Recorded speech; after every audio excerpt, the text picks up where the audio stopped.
ఇచ్చారు, మల్లు రవికి నాగర్ కర్నూల్ పార్లమెంట్ ఇచ్చారు. సో మాలస్ ఎక్కువ అవుతున్న ఉద్దేశంతో మళ్ళీ బ్యాలెన్స్ చేయకపోతే మాదిగల నుంచి వ్యతిరేకత వస్తుంది. ఆల్రెడీ అది ఎంపీ ఎలక్షన్ లో మనకు కనిపించింది. ఎంపీ ఎలక్షన్ లో బీజేపీకి పడ్డాయి ఓట్లు. బీజేపీకి 8 పార్లమెంట్ సీట్లు వచ్చాయంటే మాదిగలు పెద్ద ఎత్తున ఓటేశారు. మందకృష్ణ మాదిగ అవుట్ రైట్ గా బీజేపీకి సపోర్ట్ చేశారు. సో బీజేపీ పుంజుకోకూడదు, మా వర్గీకరణ చేసినా సరే ఇక్కడ మళ్ళీ మాదిగలకు, ఎందుకంటే ఇప్పుడు దామోదర్ రాయనరసింహ ఉన్నారు ప్రాతినిధ్యం, అయితే మాదిగ ఉపకులం ఆయన, డైరెక్ట్ గా మాదిగ కాదు. డైరెక్ట్ గా మాదిగలే 32 లక్షలు ఉన్నారు తెలంగాణలో, సింగిల్ హైయెస్ట్ క్యాస్ట్. సో అందుకని ఇప్పుడు మాలకు ఇచ్చి మళ్ళీ మాదిగలకు ఇవ్వకపోతే మళ్ళీ పంచాయతీ అవుతుంది. అందుకని చివరి నిమిషంలో ఇది వచ్చింది తెరకు. నిన్న రాత్రే రేవంత్ రెడ్డిని మాదిగ ఎమ్మెల్యేలు కలిసినప్పుడే క్లియర్ గా అర్థమైపోయింది వీళ్ళలో ఎవరో ఒకరికి రాబోతుందని. ఇప్పుడు ఉన్న మాదిగ ఎమ్మెల్యేలు 5గురిలో అడ్లూరి లక్ష్మణ్ కాంగ్రెస్ పార్టీలో సీనియర్, పార్టీ పరంగా ఏ పార్టీకి కూడా వెళ్లలేదు ఆయన. మిగతా ఎమ్మెల్యేలు కూడా ఉన్నారు మాదిగ ఎమ్మెల్యేలు. ఇప్పుడు కవంపల్లి సత్యనారాయణ ఉన్నారు, మానకొండూరు. చేవెళ్ల ఎమ్మెల్యే కాలయాదేమో బీఆర్ఎస్ నుంచి వచ్చారు, వేముల వీరేశ్ ఏమో బీఆర్ఎస్ నుంచి వచ్చారు, తర్వాత తుంగతుర్తి ఎమ్మెల్యే మందుల సామ్యల్ బీఆర్ఎస్ నుంచి వచ్చారు. సో మొదటి నుంచి కాంగ్రెస్ పార్టీ పట్టుకొని ఉన్నారు. 4 సార్లు ఓడిపోయినా సరే పార్టీని పట్టుకొని ఉన్నారు. వేరే పార్టీలో బీఆర్ఎస్ లో అవకాశం వచ్చినా పట్టుకొని ఉన్నారు. ఎన్ఎస్యూ నుంచి ఉన్నారు. జడ్పీ చైర్మన్ గా కరీంనగర్ ఉమ్మడి జిల్లా జడ్పీ చైర్మన్ గా పనిచేశారు, ఎస్సీ కార్పొరేషన్ చైర్మన్ గా పనిచేశారు, పీసీసీ జనరల్ సెక్రటరీగా పనిచేశారు. ఇన్ని క్వాలిఫికేషన్స్ ఉన్నాయి. విద్యావంతుడు అడ్డూరు లక్ష్మణ్. సో గత ఎన్నికల్లో కూడా కొప్పుల ఈశ్వర్ తోటి స్వల్ప తేడాతో ఓడిపోయారు. సో ఇవన్నీ మాదిగ సామాజిక వర్గం నుంచి చూసుకుంటే లక్ష్మణ్ కు ఆ విధంగా కలిసి వచ్చాయి. ఉమ్మడి కరీంనగర్ జిల్లా పెద్ద జిల్లా, ఆల్రెడీ శ్రీధర్ బాబు, పొన్నం ప్రభాకర్ ఉన్న ఇంకొకళ్ళకు కూడా అవకాశం ఇవ్వాలన్న ఉద్దేశంతో ఇవ్వాల్సి వచ్చింది. వివేక్ అవకాశం ఇవ్వడం వల్ల అడ్లూరు లక్ష్మణ్ కూడా అవకాశం దొరికింది. ఎందుకంటే మాలా మాదిగా ఈక్వేషన్ బ్యాలెన్స్ చేయలేకపోతే పెద్ద సామాజిక వర్గాలు 15 లక్షలు మాలలు ఉన్నారు, 32 లక్షలు మాదిగా ఉన్నారు. సో దాన్ని బ్యాలెన్స్ చేసే ఉద్దేశంతో ఈ విధంగా తీసుకోవాల్సి వచ్చింది. ఇక ముదిరాజ్ మాదిగ సామాజిక వర్గం తర్వాత తెలంగాణలో అత్యధిక సంఖ్యలో ఉన్న సామాజిక వర్గం ముదిరాజ్. మొన్న జరిగిన క్యాస్ట్ సెన్సస్ ప్రకారం లెక్కలు అఫీషియల్ గా బయటికి రాలేదు, బట్ 23 లక్షల మంది ఉన్నారని చెప్తారు. సో ముదిరాజ్ సామాజిక వర్గానికి ఖచ్చితంగా బీసీల్లో ప్రాతినిధ్యం ఇస్తామని చెప్పి రేవంత్ రెడ్డి పదే దేవుళ్ల మీద కూడా ఒట్లేశారు. మహబూబ్నగర్ సభలో అయితే మా ముదిరాజ్ కంపల్సరీ అవకాశం ఉంటుందని చెప్పారు. సో ముదిరాజ్ నుంచి ఏకైక ఎమ్మెల్యే కాంగ్రెస్ పార్టీలో, ఇంకెవరు లేరు. ఇంకా వాకిటి శ్రీహరి ముదిరాజ్, ప్లస్ ఆయన మల్లికార్జున ఖర్గేకి సన్నిహితుడు, ఏఐసిసి అధ్యక్షుడు మల్లికార్జున ఖర్గేకు. ఎందుకంటే ఆయన మక్తల్ కాన్స్టిట్యున్సీ, ఆ మక్తల్ కాన్స్టిట్యున్సీ బార్డర్ దాటితే కర్ణాటకలో ఉంటుంది. కర్ణాటకలో గుల్బర్గా కాన్స్టిట్యున్సీ. గుల్బర్గా నుంచి Mallikarjuna Kharge last time MP, అంతకుముందు చాలా సార్లు ఎమ్మెల్యే. గుల్బర్గా మొత్తం కూడా ఆయన డామినేటెడ్. 2019 పార్లమెంట్ ఎలక్షన్స్ లో ఫస్ట్ టైం లైఫ్ లో మల్లికార్జున ఖర్గే ఓడిపోయారు. ఎందుకంటే ఈ మల్లికార్జున ఖర్గే కాన్స్టిట్యున్సీ గుల్బర్గాలో కూడా ముదిరాజులు పెద్ద సంఖ్యలో ఉంటారు.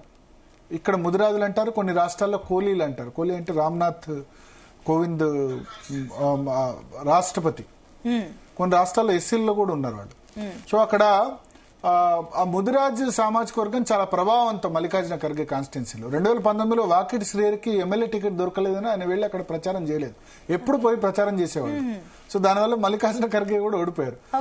సో ఆ తర్వాత సెటరేట్ అయింది. సో మొన్న టికెట్ సందర్భంగా కూడా పెద్దగా ఇక్కడ హైకమాండ్ డైరెక్ట్ గా హైకమాండ్ నుంచి వాకిటి శ్రీహరి టికెట్ తెచ్చుకున్నారు. సో మల్లికార్జున ఖర్గే ఆయనకు ఒకటికి టికెట్ ఇవ్వమని పట్టుబట్టారు. ఆయన ఏఐసిసి అధ్యక్షుడు కాబట్టి ఇప్పించుకున్నారు. ఇప్పుడు మంత్రివర్గంలో ఇటు రేవంత్ రెడ్డి సపోర్ట్ ఉంది, అటు మల్లికార్జున ఖర్గే కూడా ఉంది. బీసీల్లో ఇద్దరే ఉన్నారు, కొండా సురేఖ, పొన్నం ప్రభాకర్, ఇద్దరు మాత్రమే ఉన్నారు కాబట్టి 3rd పర్సన్ కంపల్సరీ ఇవ్వాల్సిందే. అంటే ఇప్పుడు భరత్ మీరు చెప్తున్నట్లుగా 8 మంది బీసీలు ఉన్నారు. ఇంకా మిగిలింది ఆది శ్రీనివాసు, మకాన్ సింగ్ రాజ్ ఠాకూర్ మన రామగుండం నుంచి, ఇంకా సంజీవ రెడ్డి నారాయణ ఖేడ్ నియోజకవర్గం నుంచి. ఆయన కూడా బీసీ, పేరు రెడ్డి కానీ బీసీ. ఎందుకంటే రెడ్డి లింగాయత్ కర్ణాటకలో రెడ్డిలు బీసీలు, రెడ్డి లింగాయతులు బీసీల కిందకి వస్తారు. లింగాయతుల్లో రెడ్డి. సో ఆయన వీళ్ళు 3 ఉన్నారు. తర్వాత బీర్లా ఎలయ్ యాదవ్ ఉన్నారు. సో వీళ్ళలో ఇక్కడ వాకిటి శ్రీహరి ముదిరాజ్ సామాజిక వర్గం కావడం కలిసి వచ్చింది. ఓకే. సో ఈ ముగ్గురికి ఈ విధంగా 3 ఈక్వేషన్స్ కారణంగా అవకాశం కల్పించింది. సో ఈక్వేషన్స్ చూస్తే మీరు అన్నట్లుగా సామాజిక వర్గాలని బేరీజ్ చేసుకొని తీసుకున్నారు. బట్ ఇంకొకటి ఏంటంటే పబ్లిక్ పాయింట్ ఆఫ్ వ్యూ చూస్తే కూడా కాంగ్రెస్ అంటే ఎక్కువగా రెడ్డిలే ఉంటారు, రెడ్డిల పార్టీ అంటే కూడా పబ్లిక్ వర్షన్ లో ఉంది. సో మరి ఈసారి రెడ్డిలను ఎందుకు తీసుకోలేదు అనుకోవచ్చు? పబ్లిక్ వర్షన్, రెడ్డి వర్షన్ కూడా ఇది మా పార్టీ అని వాళ్ళు ఓన్ చేసుకున్నారు. మీకు ఎప్పటి నుంచి మొదలు పెడితే నీలం సంజీవ రెడ్డి నుంచి మొదలు పెడితే రేవంత్ రెడ్డి వరకు most of the chief ministers are Reddys, అంతే కదా. నాన్ రెడ్డి చీఫ్ మినిస్టర్ అయింది పివి నరసింహారావు అయినారు, దామోదరం సంజీవ 1960లో దళితుడు అయినారు, ఆ తర్వాత రోషయ్య అయినారు. మిగతా వాళ్ళంతా రెడ్డిసే కదా.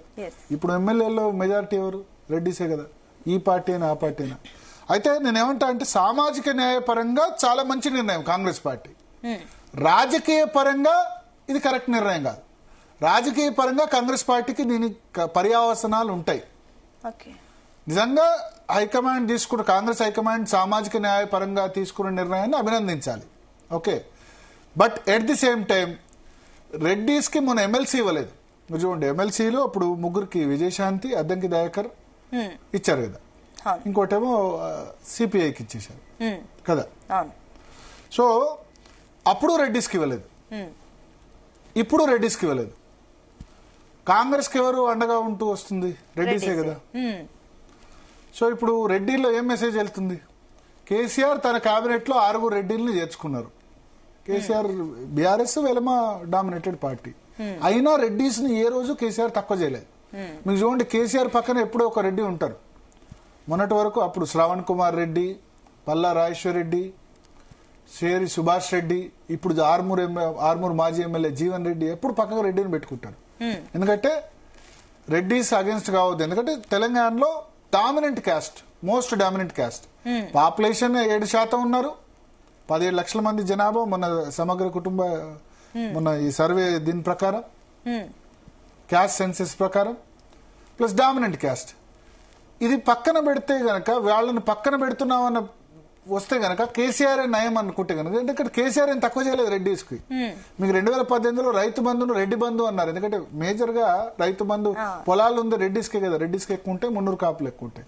సో రెడ్డి బంధు రైతు బంధు కాదు, రెడ్డి బంధు. అందువల్ల రెడ్డిస్ కాంగ్రెస్ వైపు రాలేదు, కేసీఆర్ కి ఓటేసింది.